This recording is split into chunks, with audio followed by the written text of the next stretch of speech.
Honi buruz galdetu nahi dizut, atzoko bilera biharko egunari begira batez ere garrantzitsua delako. Nola interpretatu duzuzu kutsune hori? Bueno, gertatutakoa zaratago, kezkagarria iruditzen zaigula, nola ez, kezkatzen gaitu, askoz gehiago, eskuina beti joko kanpora ateratzeko prest dagoela. Beraz, ulertuta eta ulertzen dugu batzutan negoziazio guztietan egon badaudela olako momentu zailagoak edo tentsoagoak, Nafarroako jendarteak ez du onartuko, ez du ulertuko, ez bazterkeririk, ez eserleku gerrarik. Nik uste dut oso ardura garrantzitsua daukagula, Nafarroako indar aurrerakoi guztiok, agindu argia, gure artean adostu behar dugula eskuinaren aurrean beste gehiengoak sortzeko, eta nik uste dut arduraz eta erantzukizunez bete behar dugula agindu hori. Bestela, jendeak ez du ulertuko eta horrelako gertaerak elikatzen dute jendeak duen desafekzioa politikarekiko. Beraz, bada garaia hitz egiteko, adosteko, Nafarroan ez dago gehiengo osorik, indar aurrerakoi guztiak beharrezkoak izango gara, eta denbora galdu gabe, osatu behar dugu esan bezala, beste gehiengo batzuk eskuinaren aurrean hori argi daukagu. Euskal Herria Bilduren partez, gu beti egonen gara, jendearen arazoei, jendearen kezkei erantzuteko. Eta nik uste dut bada garaia eta lehenesteko batzen gaituena. Oinarri minimoak adosteko eta esan bezala beste gehiengoak sortzeko aukera egon badago. Eta nik uste dut eskolako patioan ez gaudela eta arduraz jokatu behar dugula guztiok. Ondorioztatzen dut hortaz, atzoko bileran egotea gustatuko zitzaizuela, ez da, zalantzarik gabe? Barkatu? Atzoko bileran egotea, zuei ere Euskal Herria Bilduko ordezkarioi gustatuko litzaizuela? Esan bezala, hemen Nafarroan gehiengo osorik ez dago, eta guztiok beharrezkoak izango garela argi dago. Guk izan dugu lehenengo bilera, PSN-eko ordezkariekin, azken 4 urteotan asko hitz egin dugu, adostu dugu, esan behar dut ere Euskal Herria Bildurekin adostu denean jendeak irabazi duela, eskubideetan aurrera egin dugula, eta ezin da beste aldera begiratu gu, erabakigarriak gara, eta emaitzak ikusita are erabakigarriagoak gara. Beraz, gurekin hitz egin beharko da, hori argi dago. Eta Txibite bera ere kontziente da gainera, gutxienez ez zuen abstentzioa behar duela berriz ere presidente izateko. Hori bermatuta dauka? Momentuz, Euskal Herria Bildutik lan egiten jarraiten dugu erakunde guztietan, eskuinaren aurrean, beste gehiengo aurrerakoiak sortzeko. Bai udal guztietan, bai Nafarroako gobernuan. Lehenengo indar municipalista izaten jarraitzen dugu, udaletan ere aurrera egin dugu, eta orain Nafarroako parlamentuan 3. indar politikoa gara. Horregatik, esaten dugu askoz erabakigarriagoak garela. Eta nik uste dut guztiok dakigula. Eta guztiek argi daukatela. Eta berriro diot, gurekin hitz egin beharko da. Baina aznala, Andrea, barkatu, Zuk esaten diguzu, oraindik negoziatzen jarraitzen duzuela. Nafarroako parlamentuan ez ezik, beste udal eta beste toki batzuetan ere. Hortik ondorioztatu dezakegu, ez diozuela doan babesa emango Txibite Andreari, Txibiteri ere zerbait exigitu egingo diozuela bera presidente izateko?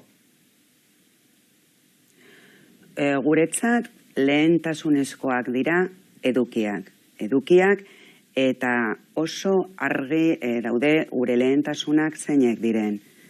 zerbitzu publikoak indartzea, eskubidetan aurrera egitea, autogobernuan sakontzea, eta esan bezala kanpaina bukatu egin da, baina jendearen arazoek jarraitzen dute, jendearen kezkak berdin-berdinak dira, osasungintzan arloan, enpleguaren arloan, etxebizitzan arloan.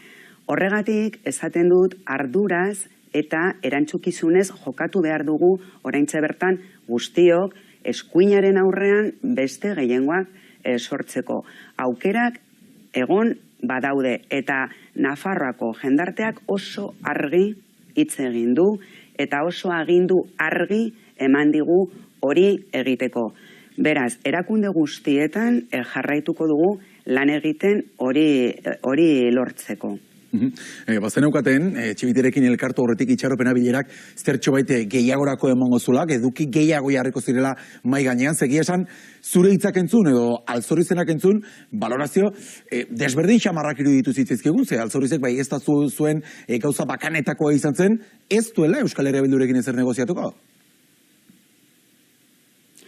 Bueno, haiek esango duten nahi dutenak, baina oso argi dagoela esan bezala, funtsezkoak izanen garela eta are erabakigarriagoak garela. Beraz, momentuz ez dago ezer itxita eta hitz egiten jarraituko dugula uste dut eta horrela izatea espero dugu guztiok. Ze gauza bada, Azal Andrea, Txibite presidente izatea eta horko bozketa hori. Baina noren beste kontu bat da, 4 urte aurretik dauzkazula legealdia osatzeko, eta orain bezalaxe, ondoren ere beste kontu batzuetan, besteak beste aurre kontuetan, Euskal Herria Bilduren babesa behar lukela, edo formula hori errepikatzeko moduan izango litzatekela. Zek xikituko diozue Txibite Andreari datozen 4 urtei begira, baldin eta gobernagarritasun formula hori errepikatzen den? Exigentziari buruz ez dugu inoiz hitz egingo. Berriro diot, guretzat garrantzitsuena da eskubidetan aurrera egitea eta batez ere herritarron kezkei erantzutea.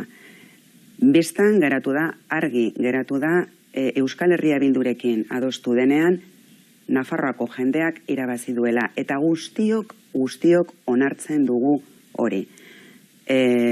Guztiok dakigu. Beraz, bide honetan, eta ja, esan dut gure lehentasunak zeinek diren, lan egiten jarraituko dugu. Batez ere, eskubideak bermatzeko, eskubidetan aurrera egiteko, zerbitzu publikoak indartzeko, ikusten ari gara ahultzen ari direla hemengo zerbitzu publikoak, enpleguari buruz eta herritarron kezkei erantzuna emateko hori da eta hori izango da gure lehentasuna. Esan genuen joaten ginela hauteskundeetara irabaztera, baina ez bakarrik parlamentari gehiago lortzeko edo zinegotzi gehiago lortzeko, por cierto, hori ere gertatu dela, baizik eta jendeak irabazteko. Eta Euskal Herria Bildu han dago eta han egonen da. Begira, zertxo baitza balduta parlamentuak izango dioen koloreari referentzia eginez Azal Andrea, Vox sartu da Nafarroako parlamentuan 2 eserlekurekin, eskuinari eta ultra eskuinari kopuru geiketa horrek ez dio ezer gehiagirako balio izango, baina uste duzu alare presentzia horrek baldintzatu egingo duela legealdia? Niretzat oso berri txarra dela, Vox parlamentuan sartu izana, hitz egiten ari gara indar politiko bati buruz, oinarrizko eskubideak ukatzen dituena, eta esan bezala berri txarra dela uste dut guztiontzat. Hala ere, nik espero dut eragin minimoa izango dutela legegintzaldi honetan, eta gainera ikusten ari gara eskuinaren zatiketa nola dago eskuina proiekturik gabe, Voxen kasuan etorri dira programarik gabe, proposamenarik gabe, eta bai iruditzen zaidala kezkagarria 2 parlamentarioekin sartu izana, baina esan bezala sinetsita nago eragina minimoa izango dela, eta gainera espero dut horrela izatea. Nafarroan ikusmina sortu den beste puntutako zalantzari gabe, hiriburua bera da, Iruñean zer gertatuko, Badaukazuen nobedaderik aurreratzeko moduan, badakigulako negoziazioak azken ordura arte egongo direla martxan? Bai, egia da, azken momentura arte lan egingo dugu. Uste dut, Nafarroako gobernua lideratzea dagokion, Txibite Andreari dagokion bezala, zergatik lehenengo indar aurrerakoia delako, Iruñeko udalean dagokio Joseba Sironi lidergoa hartzea. Zergatik, jendeak horrela nahi duelako eta lehenengo indar aurrerakoia delako.